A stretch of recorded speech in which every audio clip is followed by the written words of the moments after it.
Hi friends, welcome to our channel. So ఈరోజు topic ఏంటంటే GUI testing అంటే ఏంటి, సో అది ఎలా చేస్తారు, అలాగే దీనికి సంబంధించిన ఎగ్జాంపుల్స్ని ఈ వీడియోలో చూద్దాము. అలాగే జనరల్గా మనకి ఒక అప్లికేషన్ లెవెల్లో GUI టెస్టింగ్ అనేది పర్ఫామ్ చేస్తాము.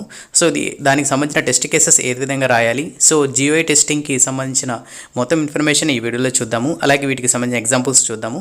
సో ఎవరైతే కొత్తగా మన ఛానల్ చూస్తున్నారో తప్పకుండా సబ్స్క్రైబ్ చేయండి, అలాగే మీ ఫ్రెండ్స్ కూడా సజెస్ట్ చేయండి. So let's start. ఫస్ట్ మనం వాట్ ఈస్ GUI, సో దీనికి సంబంధించిన డెఫినేషన్ని చూద్దాము. In software engineering, graphical user interface testing is the process of testing a product's graphical user interface to ensure it meets specifications. And in the computer application we have mainly two types of interfaces such as command line interface and graphical user interface. So ఇది జనరల్గా మనకి definition. So ఇంటర్వ్యూలో మనకి GUI అంటే ఏంటి, so దీనికి సంబంధించిన ఏమైనా డెఫినేషన్ అడిగినప్పుడు ఈ విధంగా మనం ఆన్సర్ ఇస్తే సరిపోతుంది. సో ఫస్ట్ మనం ఇంకా ఎగ్జాంపుల్ కింద వెళ్ళిపోదాం. సో రియల్ టైంలో ఏ విధంగా ఉంటుంది, సో ఏ విధంగా మనం ఎక్స్ప్రెస్ చేయగలము, సో ఏ విధంగా అర్థం చేసుకోవాలి, సో దీనికి సంబంధించిన ఇన్ఫర్మేషన్ చూద్దాం.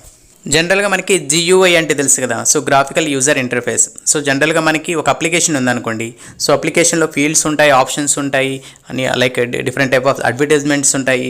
So different types of this kind of information అనేది ఉంటుంది. సో దీన్ని మనం టెస్ట్ చేయాలనుకోండి, సో ప్రాపర్గా ఏ విధంగా టెస్ట్ చేస్తాము. సో యూజర్ ఇంటర్ఫేస్ అంటే యూజర్కి ఏ విధంగా కనిపిస్తుంది, సో దీంట్లో ఏమైనా ప్రాబ్లం ఉన్నాయనుకోండి, ఏమైనా ఇష్యూస్ ఉన్నాయి అంటే ఇక్కడి నుంచే మన బ్యాడ్ ఫీడ్బ్యాక్ అనేది రావడం అయితే జరుగుతుంది. సో అందుకని GUI టెస్టింగ్ అనేది చాలా ఇంపార్టెంట్. ఫస్ట్ యూజర్ ఓపెన్ చేయగానే, అప్లికేషన్ ఓపెన్ చేయగానే, సో తనకి ఎలాంటి మిస్టేక్స్ అయితే ఉండకూడదు, తను కూడా ఫైండ్ అవుట్ చేయకూడదు. సో అలా మనం టెస్ట్ చేయాలి. సో ఈ విధంగా దీనికి సంబంధించిన టెక్నిక్స్ కూడా ఉంటాయి, సో అవి కూడా మనం ఫాలో అవ్వాలి. సో ఫస్ట్ దీనికి సంబంధించిన డెఫినేషన్ అయితే మనం చూసాం కదా. సో రియల్ టైంలో ఏ విధంగా ఉంటుంది, లైక్ ఫర్ ఎగ్జాంపుల్ ఒక అప్లికేషన్ డెవలప్ చేసిన తర్వాత మనకి based on the requirement, so ఏవైతే ఆప్షన్స్ మనకు రిక్వైర్మెంట్లో ఉన్నాయో, సో ఆప్షన్స్ అన్నీ ఉన్నాయా లేదా, ఆ డ్రాప్ డౌన్ బటన్స్ కానీ, లైక్ టెక్స్ట్ బార్స్ కానీ, అలాగే కంటెంట్ కానీ, సో మళ్ళీ అలాగే అప్లికేషన్ యొక్క స్టెబిలిటీ, లైక్ ఏ విధంగా పర్ఫామ్ చేస్తుంది, ఏమైనా హ్యాంగింగ్ ఇష్యూస్ ఉన్నాయా, సో అన్ని బ్రౌజర్స్లో మనం ఓపెన్ చేయగలుగుతున్నామా లేదా, సో ఇలాంటి మల్టిపుల్ థింగ్స్ అనేది మనకి గ్రాఫికల్ యూజర్ ఇంటర్ఫేస్ టెస్టింగ్లో అనేది వస్తుంది. సో కాబట్టి వన్ బై వన్ మనం చెక్ చేసుకుంటూ వెళ్తాము. సో ఇవన్నీ పర్ఫెక్ట్గా ఉన్నాయనుకోండి, సో అప్పుడు మనం ఏదైతే రిక్వైర్మెంట్ ఇచ్చామో, సో దాన్ని బేస్ చేసుకుని డెవలప్మెంట్ చేశారు, సో అలాగే టెస్టింగ్ కూడా కంప్లీట్ చేశారు. సో దాని తర్వాత మనం రిలీజ్ చేయడం అయితే జరుగుతుంది. ఇది జనరల్గా జరిగే ప్రాసెస్.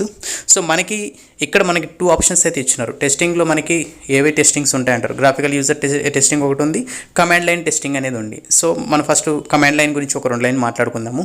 సో జనరల్గా కమాండ్ లైన్ టెస్టింగ్ అంటే ఏంటంటే మనకి యూజర్ ఇంటర్ఫేస్ అనేది ఏమి ఉండదు. సో జస్ట్ మన కమాండ్స్ని కమాండ్ ప్రాంప్ట్లో రన్ చేయడంలో కానీ, పుట్టిలో రన్ చేయడం కానీ, సో జస్ట్ కమాండ్స్ రన్ చేసి ఇన్పుట్స్ ఇచ్చిన తర్వాత అవుట్పుట్ని మనం చూసుకుంటాం అంతే. మొత్తం కమాండ్ లైన్లోనే ప్రాసెస్, కమాండ్ టెర్మినల్లోనే మనకు డిస్ప్లే అవుతుంది.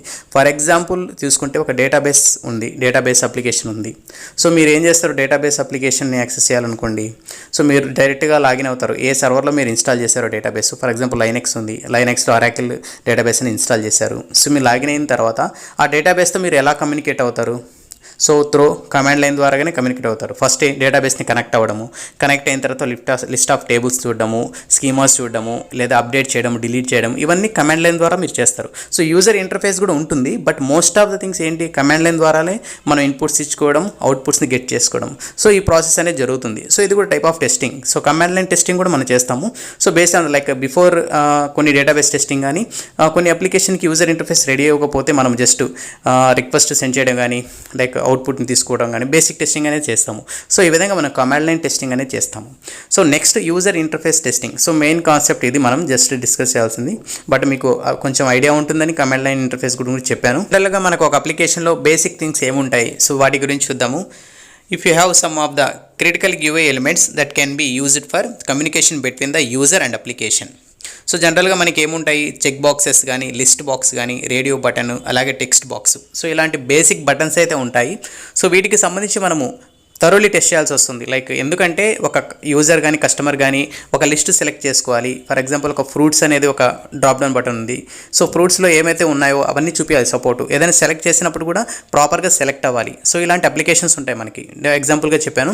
సో ప్రతి ఒక్క button, drop down button, 2 hours false అనే బటన్ అని కానీ, అలాగే చెక్ బాక్సెస్ కానీ, సో ప్రతి ఒక్కటి ప్రాపర్గా వర్క్ అవ్వాలి. సో వర్క్ అయ్యేటట్టు చేసుకోవాలి మనం. సో దాన్ని బట్టి ఏం చేస్తాము, ఫస్ట్ మనం గ్రాఫికల్ యూజర్ టెస్టింగ్ చేసేటప్పుడు, అంటే GUI టెస్టింగ్ చేసేటప్పుడు టెస్ట్ కేసెస్ రాసుకుంటాం. చేసుకుంటాము ఈ బటన్కి సంబంధించిన టెస్ట్ కేసెస్ ఏమున్నాయి, సో అందులో ఎలిమెంట్స్ ఏమున్నాయి, సో మనం సెలెక్ట్ చేస్తే అవుతుందా లేదా, సో ఒక్కొక్కటి ప్రాపర్గా step by step test cases రాసుకొని మనం ఎగ్జిక్యూషన్ అనేది స్టార్ట్ చేస్తాం. సో ఈ విధంగా మనము టెస్టింగ్ అయితే స్టార్ట్ చేస్తాము. సో ఇవన్నీ బేసిక్ థింగ్స్. ఎందుకంటే సో ఏ అప్లికేషన్ చూసుకున్నా మీకు కామన్గా డ్రాప్ డౌన్ బటన్స్ కానీ, చెక్ బాక్సెస్ కానీ, టెక్స్ట్ ఎంటర్ చేయడం కానీ, సో ఇలాంటి బటన్స్ అనేది కామన్గా ఉంటాయి. అందుకని మీకు ఈజీగా అర్థం అవ్వడానికి దీన్ని ఎగ్జాంపుల్గా తీసుకున్నాము. మీరు ఏ అప్లికేషన్ చెక్ చేసుకోండి, ఇవంతా కామన్గా ఉంటాయి కదా. సో అందుకని మీకు టెస్టింగ్ చేసేటప్పుడు ఫర్ ఎగ్జాంపుల్ ఈ వీడియో చేసిన తర్వాత మీరు టెస్ట్ కేసెస్ రాయాలనుకోండి. సో ఈ బటన్స్ ఉన్నాయి కదా, మీరు ఏ విధంగా టెస్ట్ కేసెస్ రాస్తారు, సో మీరు ఏ విధంగా థింక్ చేయగలుగుతున్నారు అనేది కూడా ప్రాక్టీస్ చేసుకోవచ్చు. సో ఇది మీకు ప్రాక్టీస్ పరంగా మంచిగా యూజ్ అవుతుందని చెప్తున్నాను. సో ఇక్కడ చూసుకుంటే మనం డయాగ్రామ్లో కూడా చూడండి. సో జస్ట్ ఒక శాంపుల్ డయాగ్రామ్ ఇది. మన గూగుల్లో కూడా మనం ఏమైనా అప్లికేషన్స్ గురించి సెర్చ్ చేసినా మీకు వస్తాయి. సో దాన్ని బట్టి మీరు టెస్ట్ కేసెస్ రాసుకోవడం, ప్రాక్టీస్ చేసుకుంటే మీకు చాలా యూజ్ అవుతుంది. ఎందుకంటే వచ్చే 3 నెలల్లో సో ఆఫ్టర్ మార్చ్ తర్వాత మీకు కంపల్సరీగా ఓపెనింగ్స్ అయితే ఉంటాయి. సో ఫ్రెషర్స్గా ఎవరైతే సాఫ్ట్వేర్ టెస్టింగ్ కానీ, ఆటోమేషన్ కానీ, ఏదో డెవలప్మెంట్ కానీ ఏదైనా పర్లేదు, సో ఏ ఫీల్డ్లో అయినా మీరు ట్రై చేస్తున్నారో సో దాని గురించి ఎక్కువగా నేర్చుకోండి. సో ఈ 3 మంత్స్ అనే టైం ఉంది మీకు. మంచిగా మీరు ఇంటర్వ్యూస్ అటెండ్ అవ్వడం, లేకంటే మిర్రర్ ముందు మాట్లాడుకోవడము, లేకుంటే జస్ట్ ప్రాక్టీస్ చేయడం, ఇలాంటివన్నీ మీరు చేస్తే మీకు ఈజీగా ఇంటర్వ్యూని క్రాక్ చేసే అవకాశం అయితే ఉంటుంది. సో నెక్స్ట్ ఎగ్జాంపుల్ చూద్దాం.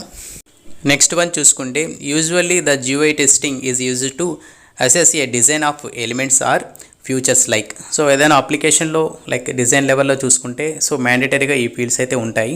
సో దీనికి సంబంధించి ఇది ఒక ఎగ్జాంపుల్గా మీకు పెట్టాను. Text boxes, font size, font colour, buttons, menus, links. So మనకు అప్లికేషన్లో లింక్స్ కూడా ఉంటాయి కొన్నిసార్లు. సో లింక్ క్లిక్ చేయగానే రీడైరెక్ట్ అయ్యి ఇంకో పేజ్ ఓపెన్ అవుతుంది. సో దాంట్లో కంటెంట్ అనేది ఏమైనా ఉంటుందంటే డాక్యుమెంటేషన్ రిలేటెడ్ కంటెంట్ కానీ, ఇంకేమైనా సైట్స్ కానీ, లేకపోతే సజెషన్స్ కానీ, రికమెండేషన్ కానీ, ఇలాంటి లింక్స్ కూడా ఉంటాయి. సో ఇప్పుడు ఫర్ ఎగ్జాంపుల్ హైపర్ లింక్స్ ఉంటాయి. సో ఇవి కూడా మీకు అప్డేట్ చేస్తారు. సో దానికి సంబంధించిన రిలేటెడ్ టాపిక్స్ ఏమైనా రావడం, సో ఇలాంటికి సంబంధించిన లింక్స్ కూడా మనకు ఉంటాయి. సో ఇవి కూడా మనం టెస్ట్ కేసెస్ రాసి టెస్టింగ్ అయితే చేస్తాము. సో ఇవన్నీ జస్ట్ ఒక్కొక్క application based on the requirement. So మనమనే డెవలపర్స్ అనేది డిజైన్ చేస్తారు. సో దాని తర్వాత డెవలప్ చేసిన తర్వాత సో టెస్టింగ్ టీమ్ పంపించడం అయితే జరుగుతుంది. సో టెస్టర్ ఏం చేస్తారు, so based on the application testing అనేది స్టార్ట్ చేసి సో వాటిని 1 by 1 చెక్ చేస్తూ వస్తాడు. దీంతో పాటు text formatting, list, captions, icons, content. So ఇది బేసిక్, ఓకేనా. సో దీనికి సంబంధించి మీరు ఎవరైతే ప్రాక్టీస్ చేస్తున్నారో సో వాళ్ళకి నేను సజెషన్ ఇస్తున్నాను. ఇందులో ఏవైతే ఆప్షన్స్ ఉన్నాయో దీనికి సంబంధించి ప్రతిదాని ఒక 4 టెస్ట్ కేసెస్ రాయండి. సో మీకు చాలా యూజ్ఫుల్ అవుతుంది. సో ఎందుకంటే మీకు టెస్ట్ కేసెస్ రాస్తున్నట్టు ఒక ప్రాక్టీస్ ఉంటుంది. అలాగే వీటికి ఈ బటన్స్ అనేది మీకు కామన్గా GUI టెస్టింగ్లో ఉంటాయి కదా, సో వాటికి కూడా ప్రాక్టీస్ చేసినట్టు ఉంటుంది. సో మీకు వినిన తర్వాత ఇంకేమైనా డౌట్స్ ఉంటే నా కామెంట్స్ రూపంలో చెప్తారు. సో ఇలాంటి మొత్తం కమ్యూనికేషన్ అనేది జరుగుతుంది. సో కంపల్సరీగా ట్రై చేయండి, మీకు చాలా యూజ్ అవుతుంది. అలాగే మనకి GUI టెస్టింగ్లో టైప్స్ ఆఫ్ GUI టెస్టింగ్ అనేది ఉంది. సో వాటికి సంబంధించిన ఇన్ఫర్మేషన్ నేను నెక్స్ట్ వీడియోలో చేస్తాను. ఎందుకంటే అది కొంచెం లెంతీగా ఉంటుంది. అలాగే దానికి సంబంధించిన ఎగ్జాంపుల్స్ కూడా నేను చూస్తున్నాను. సో అదంతా కంప్లీట్ అయిన తర్వాత ఇంకో సెషన్ అయితే నేను చేస్తాను. సో జనరల్గా ఇక్కడి వరకు మనం ఏం తెలుసుకున్నాము, GUI టెస్టింగ్ అంటే ఏంటి, సో ఇందులో టైప్స్ ఎలాంటి ఆప్షన్స్ ఉంటాయి, ఒక అప్లికేషన్ లెవెల్లో ఎలా టెస్ట్ చేస్తారు, టెస్ట్ కేసెస్ ఎలా రాసుకోవాలి, సో దానికి సంబంధించిన ఇన్ఫర్మేషన్ పెట్టాను. సో ఈ వీడియో చూసుకుంటే మీకు బేసిక్ అండర్స్టాండింగ్ అయితే వస్తుంది. సో ఇందులో ఆప్షన్స్ కూడా ఉన్నాయి. సో ఎవరైతే కొత్తగా టెస్ట్ కేసెస్ రాయాలనుకుంటున్నారో సో ఈ ఆప్షన్ సంబంధించి టెస్ట్ కేసెస్ రాసి సో జస్ట్ కామెంట్ చేయండి, నేను రాశాను, కంప్లీట్ చేశాను. ఇంకేమైనా డౌట్స్ ఉన్నా కూడా పెట్టండి, సో నేను కవర్ చేస్తాను. ఇంతకుముందు నేను చాలా కామెంట్స్ అయితే వచ్చాయి, వాళ్ళు కూడా రిప్లై ఇచ్చాను. చాలామంది మంచి క్వశ్చన్స్ అయితే అడుగుతున్నారు. So different types of topics కూడా అడుగుతున్నారు. సో ఆ టాపిక్స్ అని నేను ప్లాన్ చేసుకుంటున్నాను. 1 by 1 ప్రతి ఒక్క వీడియో అయితే నేను చేస్తాను. సో ఆల్రెడీ చాలామంది కామెంట్స్ పెట్టిన వీడియోస్కి అయితే చేశాను. సో మిగతా వీడియోస్ ఏవైతే పెండింగ్ ఉన్నాయో అవి కూడా తప్పకుండా చేస్తాను. సో అలా ప్లీజ్ మీరు కూడా ప్రతి ఒక్కరు చెక్ చేయండి. మీకు ఏమైనా డౌట్స్ ఉన్నా ఇంకేమైనా వీడియోస్ మీకు కావాలన్నా తప్పకుండా కామెంట్స్ రూపంలో పెట్టండి. సో నేను కూడా వాటి మీద ఫోకస్ చేస్తాను. అలాగే నా ఏమేంటంటే కొత్త పర్సన్ సాఫ్ట్వేర్ టెస్టింగ్ గురించి తెలుసుకోవాలనుకుంటున్నారు. సో అలాంటి పర్సన్ మన ఛానల్ విజిట్ చేస్తే కంపల్సరీగా తనకి అడ్వాంటేజ్ అవ్వాలి సో అనే ఒక ఎయిమ్తో నేను నా ఛానల్ స్టార్ట్ చేశాను. అలాగే నా ఎక్స్పీరియన్స్ మీకు షేర్ చేస్తున్నాను. సో తప్పకుండా ఈ ఎక్స్పీరియన్స్ అనేది మీకు యూజ్ అవ్వాలని కోరుకుంటున్నాను. అలాగే మీ ఫ్రెండ్స్కి ఎవరైనా ఉంటే సో తప్పకుండా మన వీడియోస్ని సజెస్ట్ చేయండి. సో ఎక్కువ సబ్స్క్రైబర్స్ వస్తూ ఉంటే నాకు చాలా హ్యాపీగా ఉంటుంది కదా, ఎక్కువ షేర్ చేయడానికి. సో మనం చెప్పే ఒక టాపిక్ ఒక 100 మెంబర్స్కి 200 మెంబర్స్కి ఒకేసారి వెళ్తూ ఉందంటే మనకి చాలా హ్యాపీగా ఉంటుంది కదా. సో అది నా ఏం. సో మీ సైడ్ నుంచి నాకు సపోర్ట్ ఎప్పుడు ఉందని కోరుకుంటున్నాను. సో నెక్స్ట్ టాపిక్లో మనం కలుసుకుందాము. సో ఇంకేమైనా డౌట్స్ ఉన్నా కామెంట్స్లో రూపంలో చెప్పండి. ఇంకా మన వీడియోస్ని షేర్ చేస్తూ ఉండండి. సో ఇదే మీరు చేసే నాకు help. So okay guys, so next వీడియోలో మనం కలుద్దాం. బాయ్.